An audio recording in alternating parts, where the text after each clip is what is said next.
حلیمہ کے شوہر ہے، اور معلوم نہیں یہ کوئی نور نظر ہے، کوئی چاند کا ٹکڑا ہے کہ اس کے آنے کے ساتھ ہی پورے قبیلہ بنو سعد خوشبو سے مہکنا شروع ہو گیا۔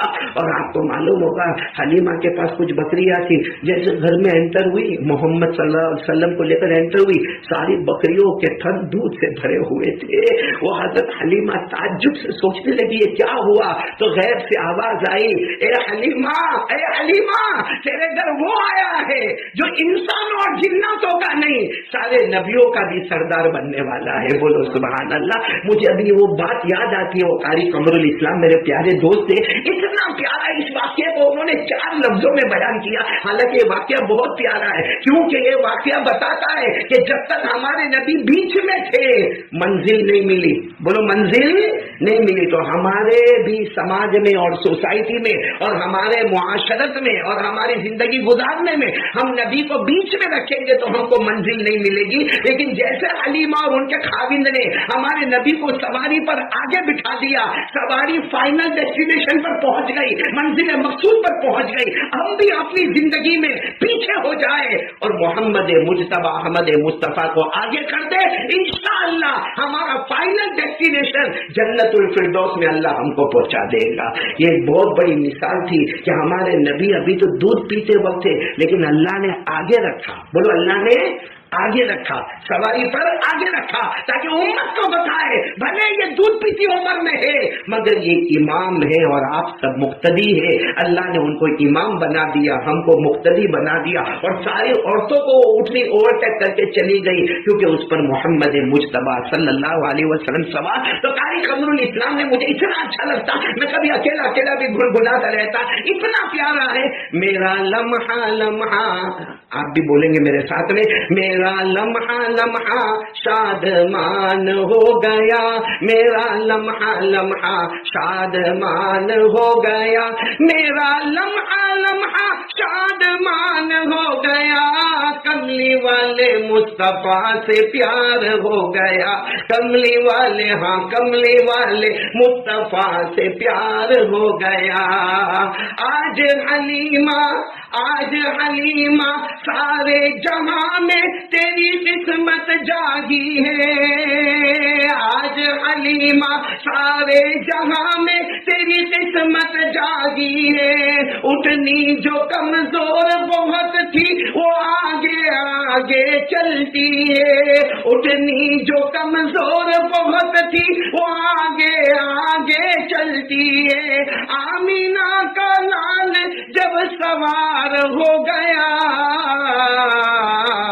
آمینہ کا لال جب سوار ہو گیا، کملی والے مصطفیٰ سے پیار ہو گیا، میرا لمحہ لمحہ شادمان ہو گیا، کملی والے مصطفیٰ سے پیار ہو گیا۔ اللہ تعالی ہم سب کو پیارے نبی کی محبت اور نبی کو ہماری زندگی، چاہے کاروبار کی ہو، چاہے گھر کی ہو، چاہے بینک کی ہو، چاہے انویسٹمنٹ کی ہو، چاہے بیوی کا معاملہ ہو، چاہے بچے کا معاملہ ہو، قسم اللہ کی کتنا بھی بڑا عالم ہوگا، کتنا بڑا محدث اور مفسر ہوگا، یا کتنا زوردار چلانے والا بیان کرنے والا ہوگا، جب تک محمد کو آگے نہیں رکھیں گے صلی اللہ علیہ وسلم، وہاں تک ہم کو منزل مقصود نصیب نہیں ہوگی۔ اللہ تعالیٰ اس پر ہم سب کو عمل کی توفیق عطا فرمائے۔ ہمارے نبی کی شان کیا شان تھی، بولو ہمارے نبی کی شان کیا شان تھی، کیا شان تھی کہ ایک مرتبہ نواز رسول، بولو کون نواز ہے، بلکہ میں آپ کو وہ واقعہ، یہ واقعہ نہیں سناتا، ایک اور واقعہ سناتا ہوں، وقت بہت کم ہے، بہت پیارا واقعہ سناتا ہوں۔ حضرت عمر رضی اللہ تعالیٰ عنہ امیر المومنین، بولو حضرت عمر رضی اللہ تعالیٰ عنہ امیر المومنین، 22 لاکھ مربع میل پر اکیلے حکومت کرنے والے، بولو کون، حضرت عمر، جن کا ایمان کا پاور حضرت عمر کا اتنا مضبوط تھا کہ ہمارے نبی صلی اللہ علیہ وسلم نے فرمایا، قال قال رسول اللہ صلی اللہ علیہ وسلم لو کان بعدی نبی لکان عمر، ہمارے آقا صلی اللہ علیہ وسلم نے فرمایا میرے بعد کوئی نبی آنے والا نہیں، ہمارا بھی عقیدہ ہے محمد کے بعد کوئی نبی آنے والے نہیں، ہمارے نبی خاتم الانبیاء صلی اللہ علیہ وسلم، لیکن ہمارے نبی فرماتے اگر میرے بعد اللہ اگر کسی کو نبی بناتا، نبی نبی آنے والا نہیں، مگر اللہ کسی کو نبی بناتا تو میرے عمر کو نبی بناتا۔ کیا ایمانی پاور ہوگا حضرت عمر رضی اللہ تعالیٰ عنہ کا، 22 لاکھ مربع میل پہ اکیلے حکومت کر رہے، مدینہ پاک آپ کی راجدھانی ہے، مدینہ پاک میں آپ ایک جگہ پہ مشورہ کر رہے اور دور دور سے ملکوں کے بڑے بڑے ایمباسڈر جو ہوتے، سفراء ہوتے، وہ سب جمع ہے اور حضرت عمر بھی وہاں بیٹھے اور میٹنگ بہت گرم ہو رہی ہے، یعنی یوں سمجھو کہ ایمان اور اسلام کی میٹنگ تھی یا بہت بڑی تجارت کی میٹنگ تھی یا بہت بڑے کاروبار کی میٹنگ تھی۔ ابھی میٹنگ ہو رہی ہے، حضرت عمر سارے ایمباسڈرز لوگوں سے اور سارے سفیر حضرات سے باتیں کر رہے، اتنے میں ان کے بیٹے یعنی حضرت عمر کے بیٹے کون، حضرت عبداللہ، وہ کچھ کام سے آئے، بیچارے دوڑتے دوڑتے آئے، جیسے دوڑتے دوڑتے اندر آئے تو حضرت عمر رضی اللہ تعالیٰ عنہ کی نظر پڑے تو کہا میرے بیٹے رک جاؤ یہاں مت آنا، بہت اہم میٹنگ ہے اور اس وقت ہم پوری توجہ کے ساتھ میٹنگ میں شریک ہے، تم بھی مت آؤ اور دروازے پر کھڑے ہو جاؤ، جب تک ہماری میٹنگ چلے کسی کو آنے بھی مت دینا۔ تو بیٹے تو حضرت عبداللہ بڑے فرما بردار تھے، جا کر دروازے پر کھڑے ہو گئے اور سوچ لیا کہ مجھے بھی نہیں جانا اور کسی کو جانے دینا نہیں۔ اتنے میں ہمارے نبی کے نواسے، وہ بھی بڑے نواسے، کون، حضرت حسن، ساتھ میں بولو کون، حضرت حسن رضی اللہ، ان کو کوئی کام ہوگا تو وہ بھی حضرت عمر کو ڈھونڈتے ڈھونڈتے معلوم ہے کہ یہاں میٹنگ میں بیٹھے ہوں گے، دروازے پر آئے تو حضرت عبداللہ کو دیکھا، السلام علیکم، وعلیکم السلام، کیا ہوا؟ حضرت عبداللہ نے پوچھا کیا ہوا نبی کے نواسے شہزادے کیا ہوا؟ کہا وہ ابا سے ملنا ہے، تمہارے ابا امیر المؤمنین سے ملنا ہے۔ کہا جانا ہو تو جاؤ، باقی مجھے منع کیا ہے، میں گیا تھا مجھے بھی وہاں سے ہٹا دیا اور یہ کہا کہ دروازے پر کھڑے رہو، کسی کو آنے مت دینا، لیکن اگر آپ کو جانا ہے تو جاؤ، ویسے مناسب ہے کہ نہ جاؤ کیونکہ بہت بڑی سفراء کے ساتھ میٹنگ چل رہی ہے اور ملکوں کے تاجروں کے ساتھ میٹنگ ہو رہی ہے اور اسلام اور ایمان کی مضبوطی والی میٹنگ ہو رہی ہے۔ تو حضرت حسن نبی کے نواز کہنے لگے کوئی بات نہیں، میں واپس جا رہا ہوں، ویسا بھی تم کو بھی تو جانے نہیں دیا، میں واپس جا رہا ہوں، انشاءاللہ ظہر کی نماز میں آئیں گے تب امیر المؤمنین آپ کے ابا حضرت عمر سے ملاقات ہو۔ حضرت حسن چلے گئے، بولو حضرت حسن رضی اللہ تعالیٰ عنہ چلے گئے، یہاں میٹنگ ختم ہوتی ہے اور حضرت عمر سب کو الوداع کرتے ہیں اور پھر اپنے بیٹے کے پاس آتے ہیں کہ بیٹا بولو کیا کام اور کوئی آیا تھا؟ بیٹے نے کہا کام تو میرا کام تو بعد میں، لیکن نبی کے نواز سے حسن آئے تھے، لیکن چونکہ آپ بہت بڑی میٹنگ میں تھے اور میں نے ان کو کہا جانا ہو تو جاؤ، باقی مناسب ہے کہ نہ جاؤ۔ بس حضرت عمر رضی اللہ تعالیٰ عنہ کے چہرے کا رنگ بدل گیا، حسن واپس چلے گئے اور آنکھوں میں سے ایسے موٹے موٹے آنسو آنے لگے اور کہا جتنے بڑے بڑے سفراء آئے تھے سب کو ایک طرف پلے میں رکھ دوں اور نبی کے نواسے کو ایک پلے میں رکھو تو نبی کے نواسے کا پلہ جھک جائے گا۔ میرے دل میں نبی کے نواسے اور حضرت عمر امیر المؤمنین 22 لاکھ مربع میل پہ حکومت کرنے والے اپنے گھوڑے پر بیٹھے، حضرت عبداللہ ابن عمر کو کہا گھوڑے پر بیٹھو اور سیدھے حضرت حسن کے گھر پر، اور حضرت حسن کے گھر پر گئے، دروازہ کھٹکھٹایا اور ایسا زور ایسا دروازہ کھٹکھٹایا، حضرت حسن رضی اللہ تعالیٰ نے دروازہ کھولا، اوہ امیر المؤمنین حضرت عمر وہ میرے دروازے پر۔ حضرت عمر نے پوچھا کیا کام تھا بیٹا، کیا کام تھا، کس کام؟ حضرت حسن نے کہا امیر المومنین آپ میرے دروازے پر آئے، ارے کوئی بہت لمبا چوڑا کام نہیں تھا، وہ تو ظہر میں ہم ملتے تو بات ہو جاتی۔ اور حضرت حسن کی زبان سے نکلا اور میں واپس آ گیا، مجھے خراب نہیں لگا کیونکہ آپ نے تو اپنے بیٹے کو بھی باہر نکالا، میں آپ کا بیٹا حضرت عبداللہ بھی ملنے آئے تو ان کو بھی تو آپ نے باہر بھیج دیا، تو اگر میں یہاں پر آ گیا تو کون سی بڑی بات ہے؟ آپ کا بیٹا جب خود آپ سے ملاقات نہ کر سکا تو میں تو آپ کا بیٹا نہیں نا، تو میں بس اتنا کہا۔ اور حضرت عمر نے کہا حسن تم میرے بیٹے سے تمہارا کمپیئر کر رہے ہو، تمہارا کمپیئر میرے بیٹے سے کر رہے ہو، تم کیا ہو، میرا بیٹا کیا ہے؟ اور پھر حضرت عمر رضی اللہ تعالیٰ عنہ کی زبان مبارک سے جو جملے نکلے ہیں یقیناً ہمارے دل کو چھو جاتے۔ فرمایا حسن، اے حسن نبی کے بڑے نواسے، تم میرے بیٹے عبداللہ سے اپنے آپ کو جوڑتے ہو، کبھی نہیں ہوگا، کیونکہ تمہاری ماں حضرت فاطمہ ہے، تمہاری ماں حضرت فاطمہ ہے، تمہارے ابا شیر خدا حضرت علی ہے، تمہاری نانی خدیجہ الکبریٰ ہے اور تمہارے نانا محمد رسول اللہ صلی اللہ علیہ وسلم ہے۔ میرے بیٹے کی ماں فاطمہ نہیں ہے، میرے بیٹے کے ابا علی نہیں ہے، میرے بیٹے کی نانی خدیجہ نہیں ہے، میرے بیٹے کے نانا محمد مجتبیٰ نہیں ہے۔ تم کو اللہ نے وہ کمال دیا ہے کہ نانا کی طرف نظر کرو تو سرکار دو عالم نظر نظر آئے، نانی کی طرف نظر کرو تو سب سے پہلے ایمان لانے والی خدیجۃ الکبریٰ نظر آئے، ارے ابا کی طرف نظر کرو تو شیر خدا نظر آئے، اور اماں کی طرف نظر کرو تو جنت میں جانے والی عورتوں کی امیر نظر آئے، حضرت فاطمہ رضی اللہ تعالی عنہا۔ اور پھر حضرت عمر نے جو امامہ پہنا تھا، آج کوئی بڑا سے بڑا ایسا کام نہیں کرے، ٹھیک ہے معافی مانگ لی ہو گیا معاملہ، حضرت حسن بھی راضی، حضرت عمر بھی راضی اور امیر المومنین تھے، ہو گیا کام ہو گیا، لیکن نہیں، حضرت عمر روئے اور روتے روتے اپنا امامہ سر سے اتارا اور حضرت حسن کے پاؤں پہ رکھ دیا، کہا یہ جو میرا امامہ ہے نا، امامہ یہ پہنانے والے تمہارے نانا جان ہیں، یہ پہنانے والے تمہارے نانا جانے، ورنہ میرا عمر کا تو یہ حال تھا کہ میرا ابا خطاب مجھے 10 اونٹ دیتے تھے، 10 اونٹوں کو نہیں سنبھال سکتا تھا، میرا ابا کبھی کبھی آ کر میرا کان کھینچتے تھے اور مجھے کہتے تھے عمر تو کیا کرے گا، تو 10 اونٹوں کو نہیں سنبھال سکتا، لیکن میں نے تمہارے نانا کے قدم کو دیکھا اور ان کے قدم پر اپنا قدم چلایا، تو آج میں 22 لاکھ مربع میل پر حکومت کرنے والا، تو یہ حکومت میری نہیں تمہارے نانا کے صدقے ہے، اے نواز مجھے معاف کر دینا کہ میری مجلس سے تمہیں واپس جانا پڑا، آئندہ تمہیں میں کتنی بھی بڑی مجلس میں ہوں سلام کر کے داخل ہو جانا، ساری مجلس ایک طرف ہوگی اور نبی کے نواز حضرت حسن ایک طرف ہوں گے، بولو سبحان اللہ، کیا محبت تھی حضرت حسن سے۔ اور میں تو بات ختم کرتے کرتے ایک ہی بات کہوں گا کہ حضرت حسین جو نبی کے نواز سے میدان کربلا میں شہید ہو گئے، ہمارے اعتبار سے تو آج جو 10ویں محرم گزری بس وہی ظہر اور عصر کے درمیان کا وقت تھا، ظہر اور عصر کے درمیان کا وقت تھا۔ حضرت مولانا ابوالکلام آزاد لکھتے ہیں کہ حضرت حسین نے 3.5 گھنٹے تک مقابلہ کیا، 3.5 گھنٹے تک مقابلہ کیا، اور سامنے 1,20,000 آپ اکیلے 3.5 گھنٹے تک مقابلہ کیا۔ تو ایک سوال ہوتا ہے کہ ایک آدمی، ایک انسان 3.5 گھنٹے تک مقابلہ کرے اور 1,20,000 کا مقابلہ کرے، تو اس کا جواب یہ ہے کہ حضرت حسین میدان کربلا میں اکیلے نہیں گئے تھے، گھوڑے پر اکیلے بیٹھے تھے، لیکن اکیلے نہیں گئے تھے۔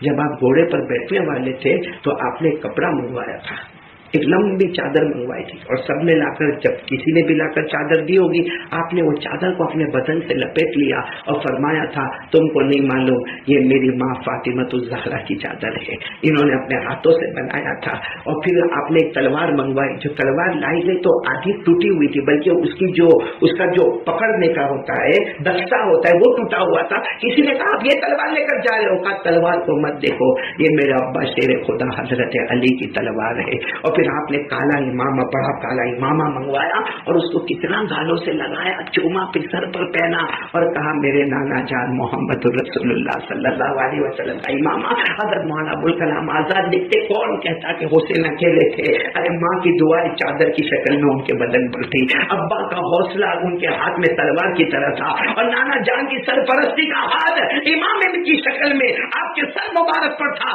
3.5 گھنٹے تک مقابلہ کرتے گئے، ہونٹ پر برچھے مارے گئے، سینے پر لوہا مارا گیا، مگر 3.5 گھنٹے کے بعد حضرت حسین نے اعلان کیا رک جاؤ، قد حان وقت العصر۔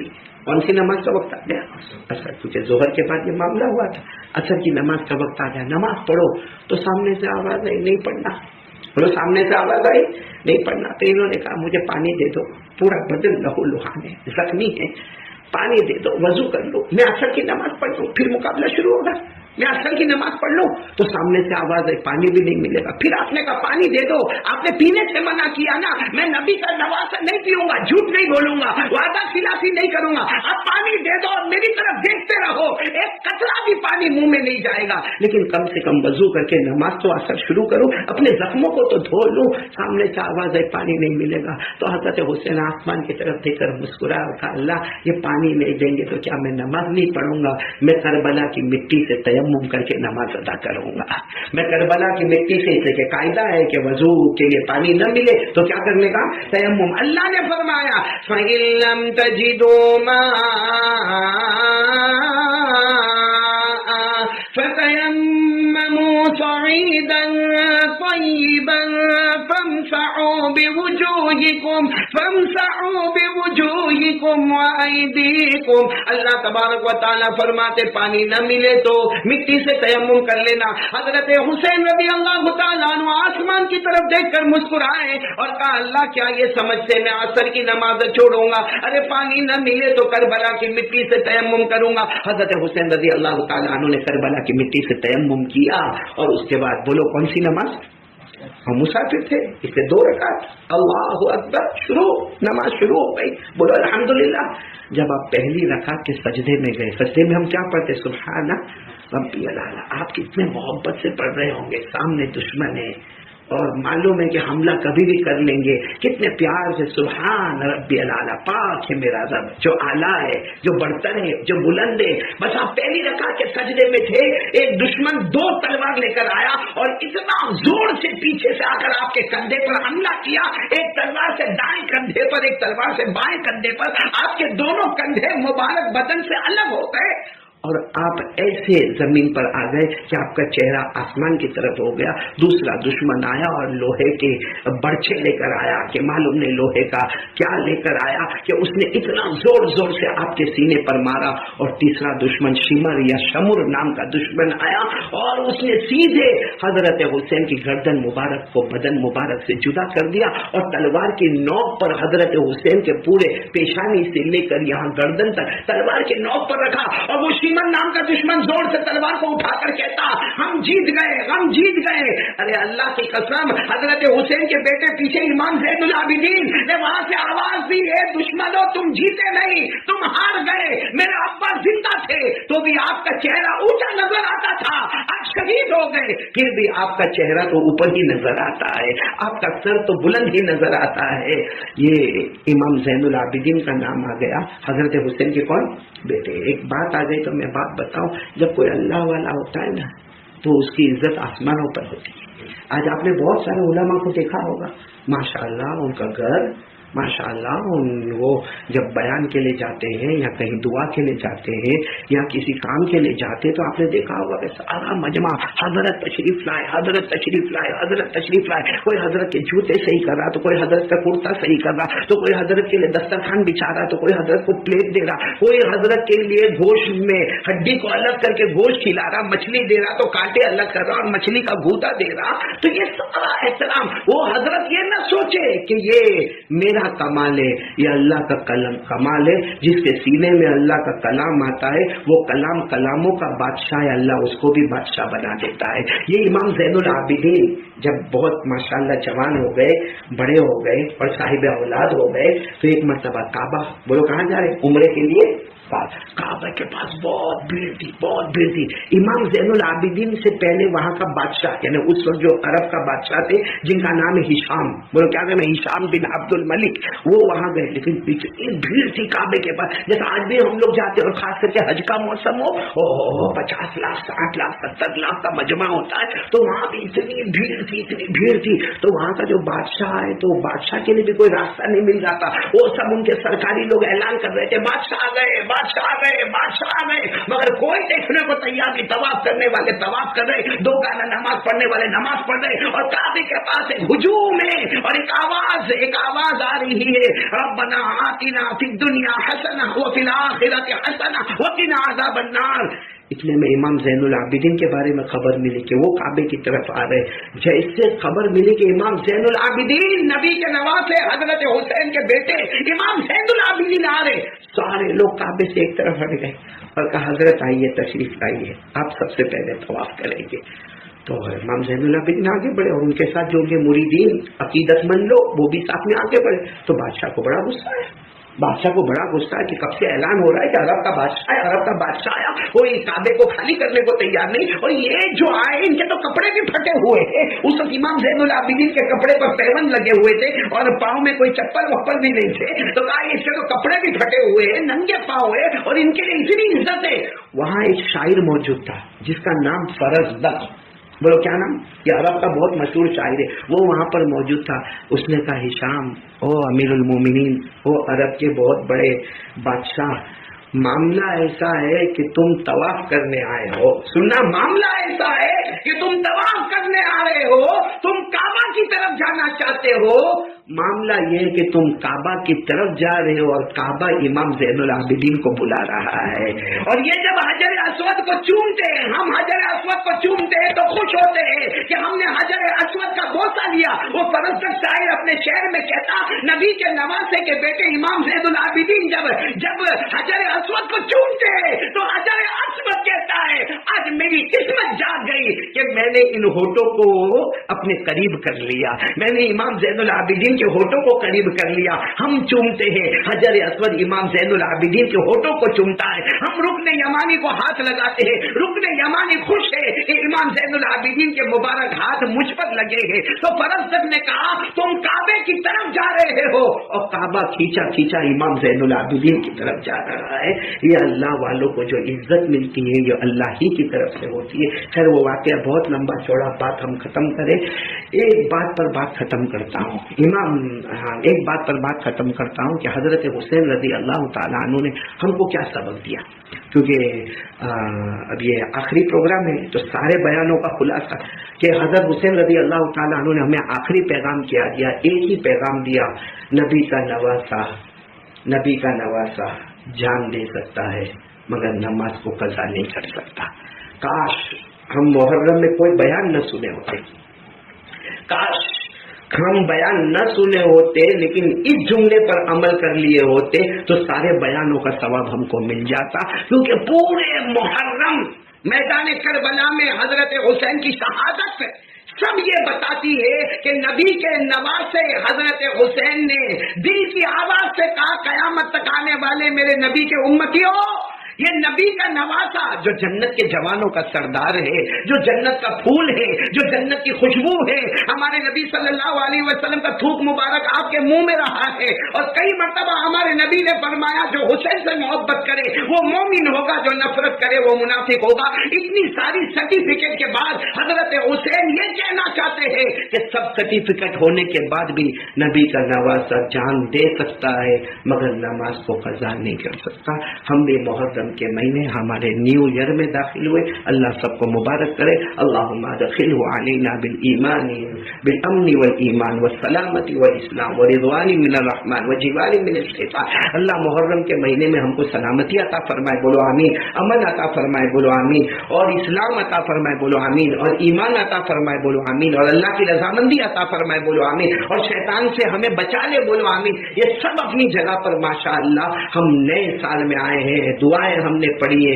بس اب ایک کمپلسری کام ہے جو بہت ضروری ہے، وہ 5 وقت کی نماز ہے. مجھے یقین ہے کہ میری ماں، بہنیں، بیٹی، اپنے بچوں کو، خود بھی اور ہمارے محترم دوست اور بزرگ بھی سب محرم کے مہینے کا ایک آخری خلاصہ یاد کر لیں کہ نبی کے نواسے جان دے سکتے ہیں مگر نماز قضا نہیں کر سکتے. تو جب نبی کے نواسے جان دے سکتے، نماز قضا نہیں کر سکتے، تو ہم لوگ کیسے فجر کی نماز کو چھوڑ سکتے ہیں؟ ہم کیسے نماز کو قضا کر لیتے؟ کتنی بڑی بڑی ابھی ہماری عمریں ہو گئی ہے اور ایک ہی رونا ہمارا رہے گا. آج دکان نہیں چلتی، کاروبار نہیں چلتا، بیوی نہیں مانتی، بچہ بہت شرارتی ہے اور میرے کو بہت بے چینی ہے اور میرے کو بہت گھبراہٹ ہے. اور ہم اس کا علاج کیا سوچتے ہیں؟ تعویذ. کچھ تعویذ پلا دو، کچھ بدن سے اتار کے جلا دو، کچھ تعویذ سے نہلا دو. ایسا لگتا ہے کہ میرا کام ہو گیا. ارے میرے پیارو، اللہ تبارک و تعالیٰ نے فرمایا اگر دنیا اور آخرت کی کامیابی چاہتے ہو تو بولو کیا؟ نماز. بولو دنیا آخرت کی کامیابی چاہتے ہو تو کیا؟ نماز. 18ویں پارے کی پہلی آیت، سورہ مومنون کی پہلی آیت، قد افلح المؤمنون قد افلح المؤمنون الذين هم في صلاتهم خاشعون. اللہ تبارک و تعالیٰ فرماتے جا میرا بندہ دنیا میں بھی کامیاب ہو گیا، آخرت میں بھی کامیاب ہو گیا جس نے نمازوں کو اپنی زندگی میں بنا لیا. تو ہم اور ہماری پوری فیملی ارادہ کریں کہ نماز کی پابندی کریں گے انشاءاللہ. ہاں حدیث پاک میں لکھا ہے، حدیث پاک میں لکھا ہے کہ جو بے نمازی ہے، ہم کو تو اندازہ نہیں ہوتا لیکن جو بے نمازی ہوتا ہے نا، اس کی آخری گھڑی آتی ہے نا، اس کو پیاس لگتی ہے. لیکن وہ بول نہیں سکتا کہ میرے کو پانی دو، اور اگر اشارہ بھی کر دیتا تو آپ نے دیکھا ہوگا ہم قطرے قطرے ٹپکاتے. حالانکہ ایک حدیث پاک میں آتا ہے وہ اتنا پیاسا ہوتا ہے، بے نمازی اتنا پیاسا ہوتا ہے کہ پورا سمندر بھی اس میں اتار دے پھر بھی اس کی پیاس بجھنے والی نہیں. تو ایسے پیاس وقت آئے، کتنی موتیں ہو گئی کورونا میں، ایسا پیاس کا وقت آئے اس سے پہلے. اور ایک بات ہے، دیکھو نماز پڑھو گے بولو کامیاب ہو جاؤ گے، نماز نہیں پڑھو گے تو قیامت میں اللہ کہتا تیرا نامہ عمل تیرے کو دے دوں گا. اور اللہ کتنے پیار سے کہتے دے دوں گا، تو ہی پڑھ لینا، اپنا حساب کر لینا. اور اللہ یہ نہیں کہتے کہ تیرے ہاتھ میں دوں گا، اللہ کہتے تیرے گردن میں تیرا نام عمل لٹکا دوں گا. جیسے ہم لوگ تعویذ لٹکاتے نا، یا آپ نے دیکھا ہوگا وہ ہم کوئی کمپنی میں کام کرتے تو اس کا وہ ہم کو ریبن لگانا پڑتا ہے. تو اللہ تبارک و تعالیٰ ایک ایسا ہمارے گردن میں نام عمل رکھیں گے اور کہیں گے دیکھیے سامنے تیرا نام عمل ہے، پڑھتا جا، خود ہی فیصلہ کرتا جا. اگر نمازی ہے تو جنت میں چلا جا، بے نمازی ہے تو جہنم میں چلا جا. قرآن کریم نے فرمایا وَكُلَّ إِنسَانٍ أَلْزَمْنَاهُ طَائِرَهُ فِي عُنُقِهِ وَنُخْرِجُ لَهُ يَوْمَ الْقِيَامَةِ كِتَابًا يَلْقَاهُ مَنشُورًا اقْرَأْ كِتَابَكَ كَفَى بِنَفْسِكَ الْيَوْمَ عَلَيْكَ حَسِيبًا. اللہ تعالیٰ ہم سب کو عمل کی توفیق عطا فرمائے. اور جن لوگوں نے بیان رکھا، کیا نام ہے ان کا؟ ہمارے سلمان بھائی. ہاں، اللہ ہمارے بیٹے کی عمر میں برکت عطا فرمائے اور ان کی پوری ٹیم جو یہ کام کر رہی ہے، اور علماء کے بیانات پر بیانات ہو رہے اور سب کو ماشاءاللہ بڑا فائدہ ہوتا ہے. اللہ ہمارے بیٹے سلمان اور ان کی پوری ٹیم کو، اور یہ بیٹے الماس کو، اور ہمارے حاجی ایوب صاحب کو، حاجی ارشاد صاحب کو، بیٹے رضا صاحب کو، اللہ سب کو قبول فرمائے اور سب کی محنتوں کو قبول فرمائے. مجھے درخواست کی تھی سورۃ سبعہ میں، قرأت سبعہ میں کوئی چھوٹی سی سورت پڑھنا، میں بہت چھوٹی سورت پڑھتا ہوں اور انشاءاللہ اس کے بعد دعا ہو جائے گی. اللہ تعالیٰ ہم سب کو عمل کی توفیق عطا فرمائے. بس 2-3 منٹ میں یہ سورت مکمل ہوگی، 5 منٹ کی دعا ہو جائے گی، 11 بجے انشاءاللہ وقت پر ہم فارغ ہو جائیں گے. اللہ ہم سب کو عمل کی توفیق عطا فرمائے. اعوذ باللہ من الشیطان الرجیم، بسم اللہ الرحمن الرحیم. اذا جاء نصر اللہ والفتح لا الہ لا الہ لا الہ الا اللہ واللہ اکبر الا اللہ واللہ اکبر وللہ الحمد. بسم اللہ الرحمن الرحیم. اذا جاء نصر اللہ والفتح اذا جاء نصر اللہ والفتح اذا جاء نصر اللہ والفتح اذا جاء نصر اللہ والفتح ورأيت الناس يدخلون في دين الله أفواجا فسبح بحمد ربك واستغفره إنه كان توابا. فسبح بحمد ربك واستغفره إنه كان توابا. صدق الله مولانا العظيم. صدق الله مولانا العظيم. صدق الله مولانا العظيم. درود شریف پر اللهم صل على سيدنا مولانا محمد وعلى آل سيدنا مولانا محمد وبارك وسلم. ربنا آتنا في الدنيا حسنة وفي الآخرة حسنة وقنا عذاب النار. اے اللہ ہمارے گناہوں کو معاف فرما، اللہ ہماری خطاؤں سے درگزر فرما. اللہ بہت آسان ہے بولنا، اللہ بہت آسان ہے بولنا. اللہ نبی کے نواسے پر کیا گزری ہوگی، اللہ نبی کے نواسے پر کیا گزری ہوگی. اللہ حضرت فاطمہ کی وہ مبارک چادر بدن مبارک پر، حضرت علی کی تلوار ہاتھوں میں، اور اللہ نبی صلی اللہ علیہ وسلم کا امامہ آپ کے سر مبارک پر. اللہ کتنے زخم کھائے ہوں گے، کتنے برچے کھائے ہوں گے، کتنے تیرے کھائے ہوں گے، کتنے لوہے کی مار کھائی ہوگی، لوہے کی سلاخیں سینے میں اتاری گئی. اے اللہ، اے اللہ، آج ہم تجھ سے ایک بھیک مانگتے ہیں کہ نبی کے نواسے کے صدقے ہماری مغفرت فرما دے. اور اللہ تو راضی ہو جا. نیا سال ہے، خوشی کا سال ہے، فرحت کا سال ہے. اللہ بارش آتی ہے تیری قسم دل میں گھبراہٹ ہو جاتی کہ معلوم نہیں کہاں سیلاب آ جائے گا، کہاں لوگوں کو بھاگنا پڑے گا، کہاں بچوں کو دودھ نہیں ملے گا۔ اللہ بارش نہیں آتی ہے تو ہوتا ہے کب اللہ تیری رحمت آ جائے۔ اللہ اب تو ایسا ہو گیا بارش آتی ہے تو بھی دل گھبراتا ہے، نہیں آتی ہے تو بھی دل گھبراتا ہے۔ اللہ اللہ اللہ سب پریشانی، اللہ پوری دنیا پریشانی، اللہ پوری امت پریشانی، سب امت کے حال پہ رحم کر، اللہ امت کے حال پہ رحم کر، ہم گنہگاروں کے حال پہ رحم کر دے۔ ہم وعدہ کرتے اللہ نہیں کریں گے، گناہ نہیں کریں گے، اللہ سچی توبہ کرتے اللہ آئندہ گناہ نہیں کریں گے اللہ، لیکن اللہ پر رحم فرمائے۔ ہم کو کچھ نہیں ملا، سب دروازے سے بھٹکے گئے، ہمارے پاس کوئی دروازہ نہیں، تیرے سوا کوئی دروازہ نہیں، اللہ تو ہی ہمارا معبود ہے، تو خالق ہے، تو مالک ہے، تو رازق ہے، اللہ اللہ اللہ اللہ ہم تیرے دروازے پر آئے، اللہ اللہ ہمیں معاف کر دے، اللہ اتنا تیرا احسان ہے، اللہ اتنا نہیں، اللہ بہت بڑا احسان ہے۔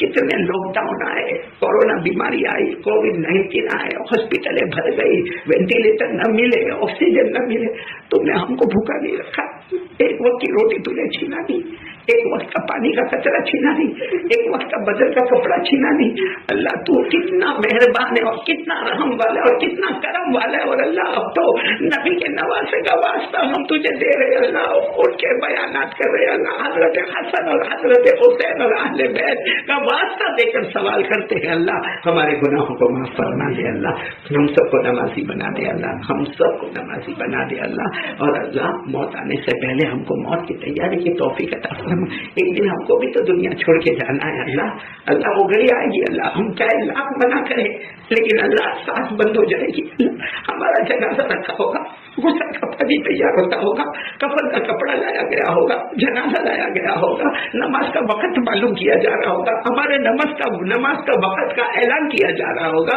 اللہ پھر ہمیں قبر کی اندھیری کوٹری میں ڈال دیا جائے گا، اللہ اے اللہ قبر کے عذاب سے بچا لے، اللہ ہم کو نمازی بنا لے، اللہ قبر کے عذاب سے بچا لے، اللہ تیرے پیارے نبی نے فرمایا، اے اللہ تیرے پیارے نبی نے فرمایا قبر میں لوہے کی سلاخیں لائی جاتی ہے، آنکھوں کو پھوڑا جاتا ہے، جبڑوں کو پھاڑا جاتا ہے، ہڈیوں کو توڑا جاتا ہے، پتلی کو پتلی سے ملایا جاتا ہے، قبر میں آگ لگائی جاتی ہے، اللہ قبر کے عذاب سے بچا لے، اللہ ہم کو نمازی بنا دے، اللہ تیرے پیارے نبی سے محبت محبت محبت کرنے والا بنا دے، اللہ تیرے نبی کے صدقے ہماری مغفرت فرما دے، اللہ جو لوگ اس وقت بیمار ہے تمام کو شفا دے دے، اللہ ہماری بچی عالیہ اس کو بھی شفا دے، بہت شفا دے دے، اللہ چھوٹی بچی اللہ 13 سال کی بچی اللہ معصومہ بچی اللہ اللہ شفا دے دے، اللہ الہ العالمین اور بھی جتنے بچے بچیاں بڑے چھوٹے سب بیمار ہیں، اللہ پوری امت کے بیماروں کو شفا دے دے، اللہ ہمارے مرحومین مرحومات کی کروٹ کروٹ مغفرت فرما دے، اللہ اللہ میرے پیارے دوست مرحوم مولانا عثمان صاحب مولانا عبدالرحیم صاحب کروٹ کروٹ ان کی مغفرت فرما دے،